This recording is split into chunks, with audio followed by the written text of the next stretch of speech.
Hello दोस्तों, स्वागत है आप सभी का टू द पॉइंट के मॉडर्न इंडियन हिस्ट्री के सेशंस में। हमने ऑलरेडी 8 चैप्टर्स ख़त्म कर दिए हैं।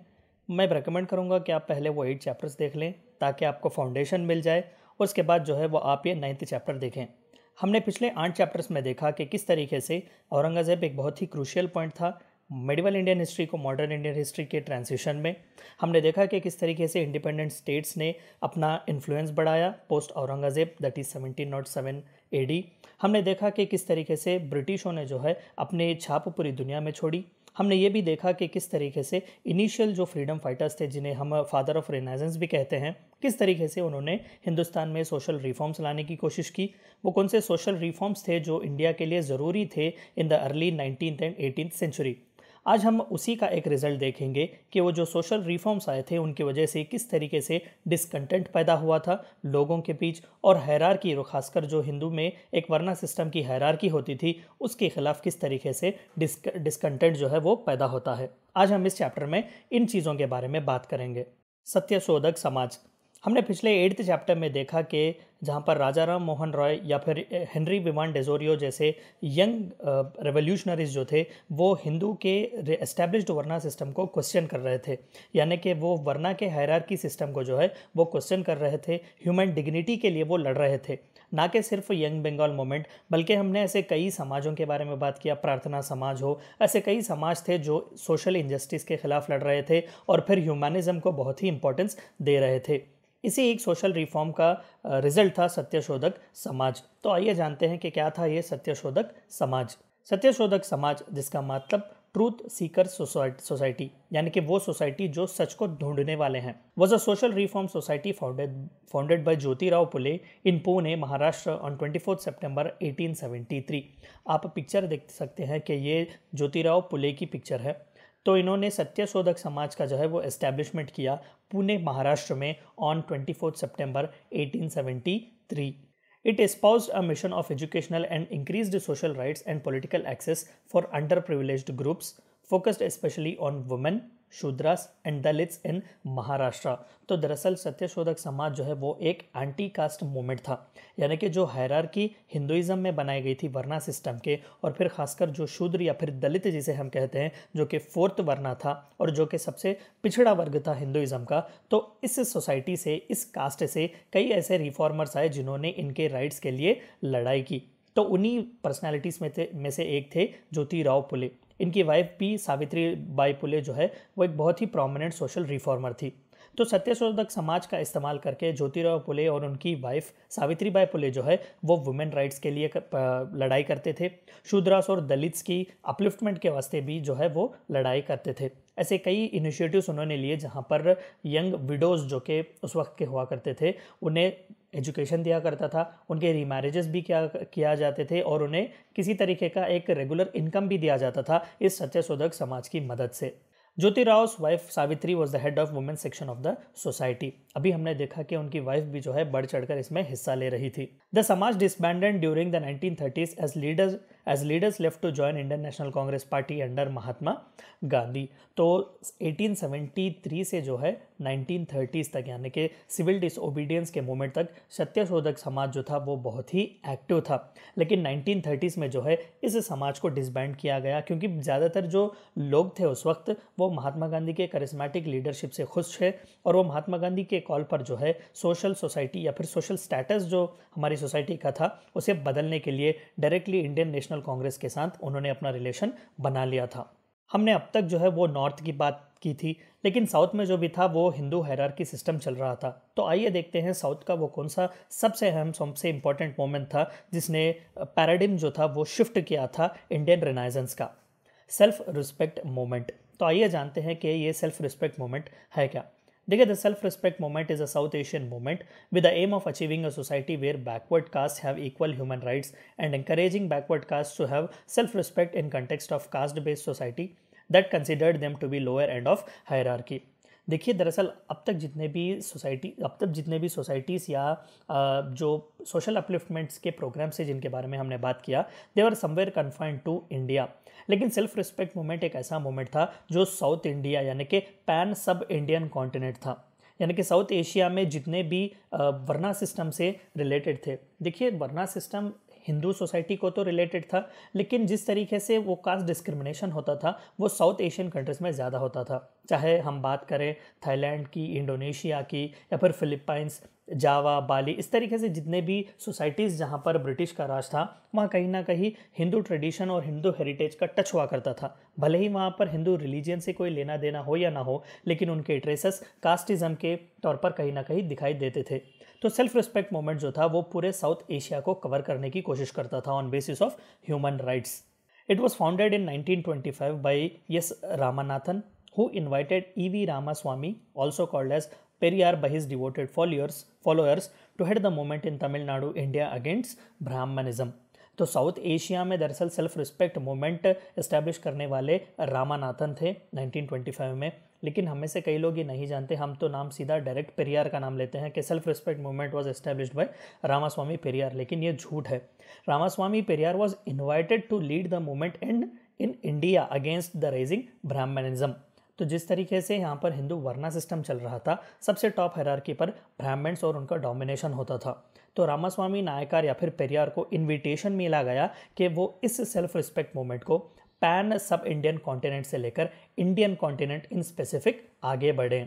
The movement was extremely influential not just in Tamil Nadu but also overseas in countries with large Tamil populations such as Malaysia and Singapore. तो अभी हमने देखा कि किस तरीके से एक साउथ एशियन, एक पैन सब इंडियन सब कॉन्टिनेंट को जो है ये अपने परव्यू में लाता था, और जहाँ जहाँ तमिल पॉपुलेशन हुआ करते थे, मलेशिया, सिंगापुर या फिर कई ऐसे आइलैंड नेशंस, श्रीलंका हो, ऐसे कई आइलैंड नेशंस पर भी जो है वो सेल्फ रिस्पेक्ट मूवमेंट बहुत ही प्रोमिनेंट था। तो इसी प्रोमिनेंट मूवमेंट को आगे लेकर इंडिया में, खासकर जो साउथ इंडिया में आगे बढ़ने वाले थे वो थे E.V. रामास्वामी नायकर या पेरियार। जस्टिस पार्टी, तो अभी हमने देखा कि दो बहुत ही प्रोमिनेंट मूवमेंट्स चले थे, तो आइए देखते हैं कि जस्टिस पार्टी का इसमें कितना बड़ा हाथ था। Officially the south Indian liberation federation was a political party in Madras presidency of British India. It was established on November 20, 1916 in Victoria Memorial Hall in Madras by Dr. C. Natesan Mudaliar. आप picture देख सकते हैं, ये दरअसल डॉक्टर नाटेसन की है।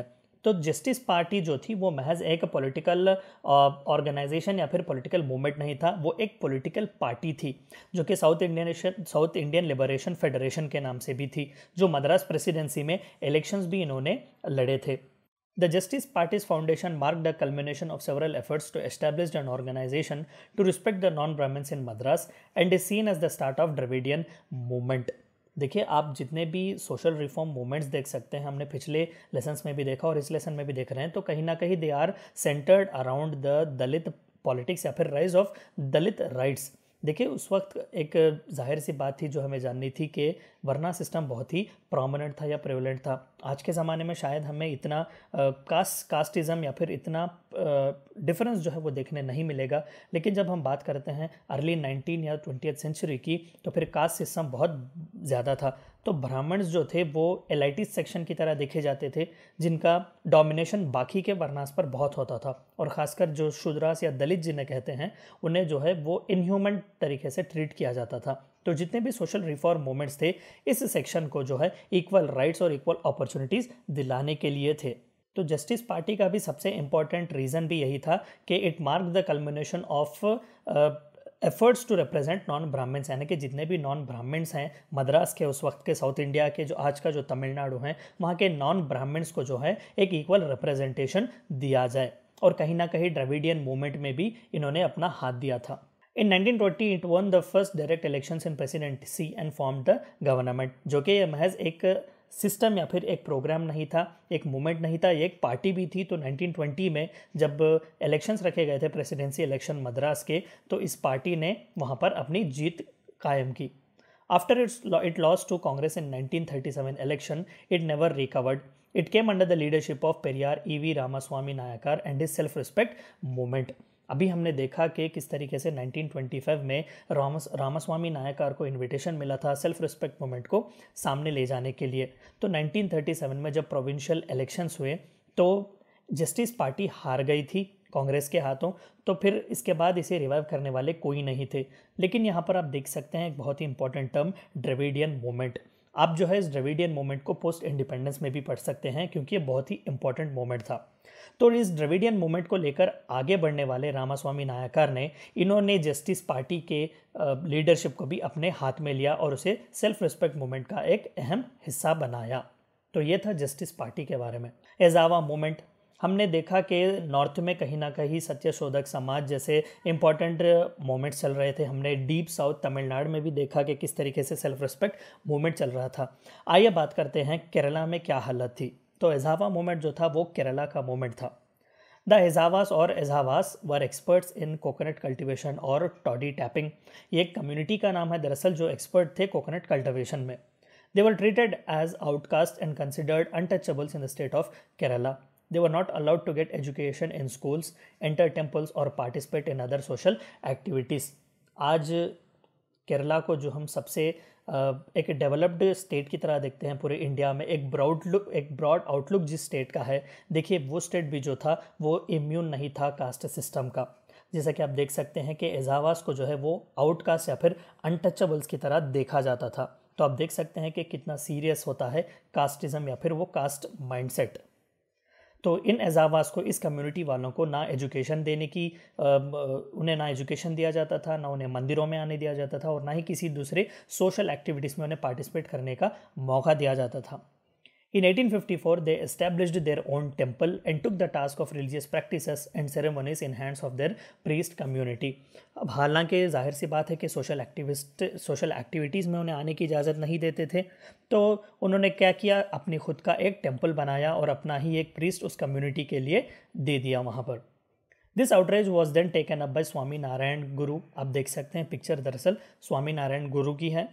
तो ये थे जिन्होंने एजावा मूवमेंट को लीड किया हुआ था। जैसे कि हमने देखा कि सत्यशोधक समाज को लीड करने वाले ज्योतिराव फुले थे, सेल्फ रिस्पेक्ट मूवमेंट को लीड करने वाले ईवी रामास्वामी नायकर, तो एजावा मूवमेंट लीड करने वाले स्वामी नारायण गुरु थे, who gathered volunteers to take up the task of spreading awareness for the upliftment of these classes. तो इन्होंने बहुत कोशिश की कि एजावा जो कम्युनिटी होती थी उनके अपलिफ्टमेंट के लिए जो है वो काम करें, उनके इक्वल राइट्स के लिए, उन्हें ह्यूमन डिग्निटी दी जाए, इसके लिए उन्होंने बहुत मेहनत की।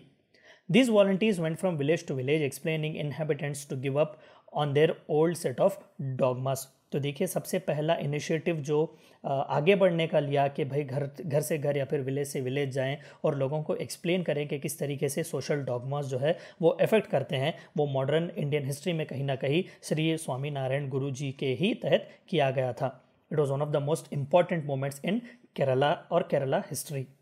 नायर मूवमेंट, ये भी एक साउथ इंडिया का ही मूवमेंट था। तो आइए देखते हैं कि कितना इंपॉर्टेंट था ये नायर मूवमेंट।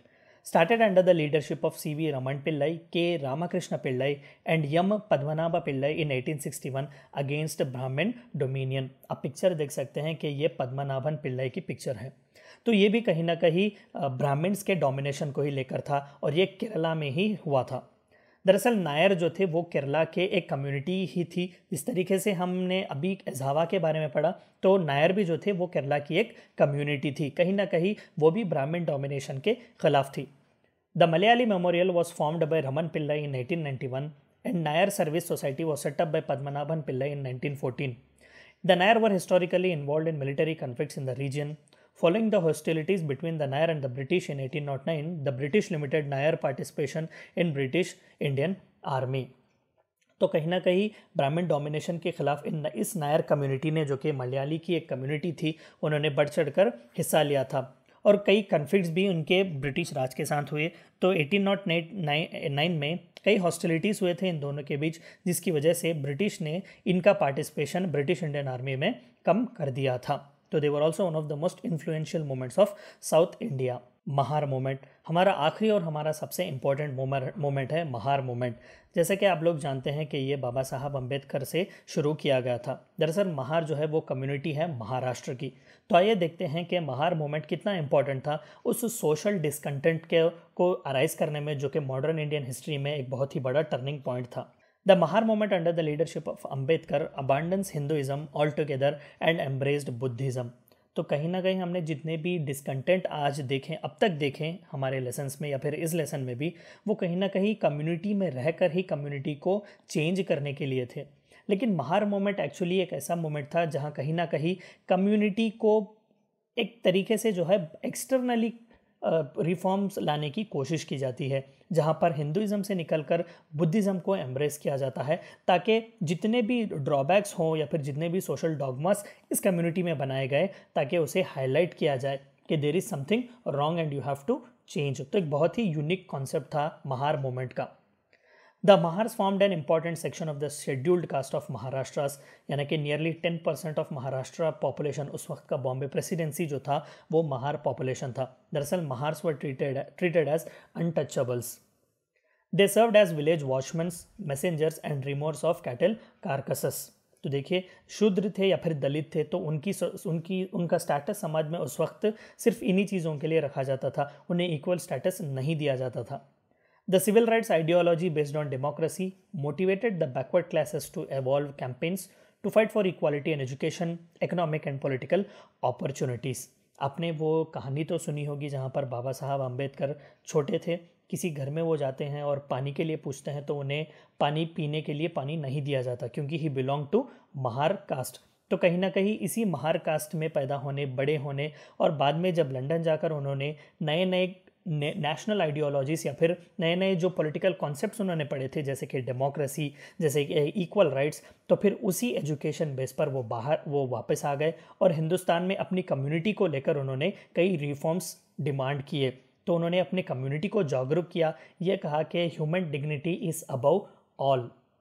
तो देखिए कितना इंपॉर्टेंट एक रोल था महार कम्युनिटी का इन द इंडियन रिनाइजेंस।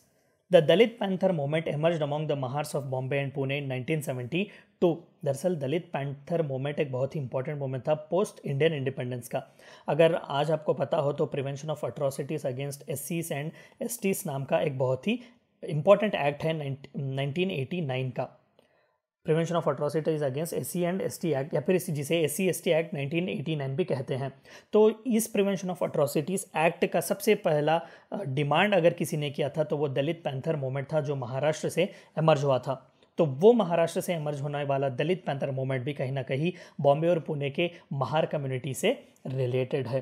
तो देखिए जिस तरीके से हमने आज जाना कि सोशल डिसकंटेंट जो है वो आया था लोगों के बीच, कास्टिज्म के खिलाफ, सेक्टेरियनिज्म के खिलाफ जो इंडियन रिनाइजेंस आ रहे थे, they were there not just to influence India till independence but also after independence.